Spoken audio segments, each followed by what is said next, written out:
పాడి పంటలు ఛానల్ చూస్తున్న రైతు సోదరులకు ప్రేక్షకులకు నమస్కారాలండి. నా పేరు సురేంద్ర, శిల్పాకలోని నర్సరీ, పెదలంక గ్రామం, బట్టిపురోలు మండలం, బాపట్ల జిల్లా. ఇప్పుడు మనకి పక్కన ఉన్నటువంటి నేరేడు J37, దీన్ని జాంబవంత్ అంటారు. CISH లక్నో వాళ్ళ పరిశోధన ఇది. 15 సంవత్సరాల క్రితం వాళ్ళు పరిశోధించి ఈ రకాన్ని 3 సంవత్సరాల క్రితం రిలీజ్ చేయడం జరిగింది.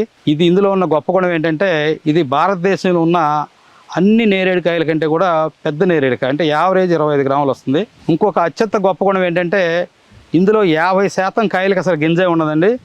50% కాయల్లో, అంటే 25 గ్రాముల కంటే పెచ్చున్న కాయల్లో మాత్రమే కొద్దిగా 7% గింజ ఉంటుంది. అట్లాగే ఈ 20 గ్రాములు 15 గ్రాములు ఉన్న కాయలకి అసలు గింజే ఉండదు, ద్రాక్షకాయలాగా మీరు తినేయటమే. ఇది చాలా అద్భుతమైన వెరైటీ. ఇది 4వ సంవత్సరానికి కాపుకొచ్చుద్ది. ఇది ప్రస్తుతాన్ని లక్నోలో ఇది బాగా కల్టివేట్ చేస్తున్నారు.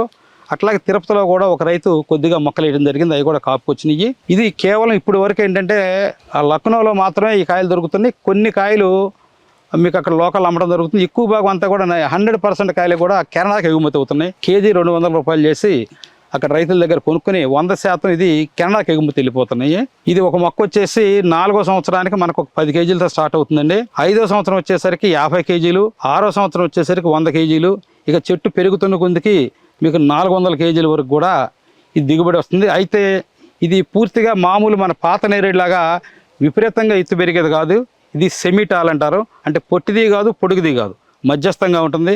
కోతకు అనుకూలంగా ఉంటుంది. ఇప్పుడు ప్రధానంగా నేరేళ్ల సమస్య ఏంటంటే కోత కూలి. ఈ బహడోలు ఏం చేస్తుంటే 20 అడుగులు 30 అడుగులు పెరిగిపోయి సగం కాయలు కొయ్యలేక వదిలేస్తుంటారు. ఇది అట్లా ఉండదండి. మీకు ఆ కాపుకు వచ్చిన చెట్టు కాసిన అన్నీ కూడా మీకు ఇందులో చూపించడం జరుగుతుంది. కనుక ఇది చాలా మంచి వెరైటీ. రైతులు దీన్ని మొక్కలు కావాలంటే మన దగ్గర రెడీగా ఉన్నాయి, మీరు తీసుకోవచ్చు.